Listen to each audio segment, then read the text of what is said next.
So for this outdoor kitchen area, it was part of the program, but the homeowner did not want to make this outdoor kitchen a large, egotistical, huge outdoor kitchen that doesn't get used. It was basically functional, and we did want to have it off to the side so it wasn't dominating the landscape. But it's relatively close to the indoor kitchen, which is important for bringing food in and out. And it does have a refrigerator, which is convenient for drinks and things and storing perhaps the barbecue stuff before you barbecue it.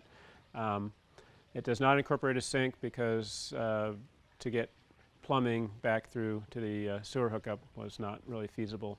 And that's often the case in a landscape situation where you just can't really get the plumbing.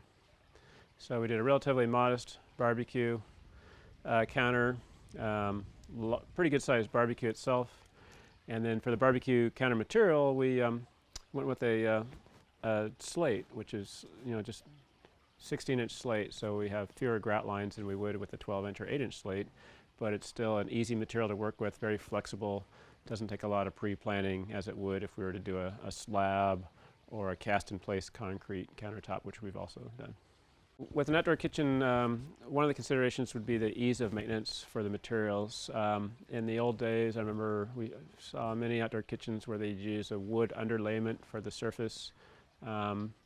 We usually use CMU block for the structure, and then we cast concrete to make a whether we do a finished concrete countertop or slate or some other material.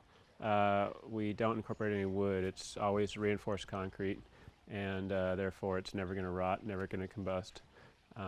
The surfaces themselves, you'd want to generally avoid a lot of grout lines because in the outdoors a lot of leaves and things can stain that, a lot of water issues.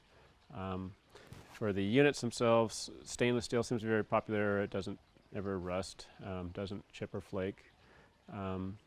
Some people like to do a lot of side burners and refrigerators and storage drawers.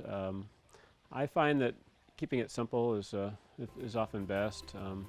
Some of these storage areas just become spider hideouts and aren't in the end used that much and aren't worth the expense.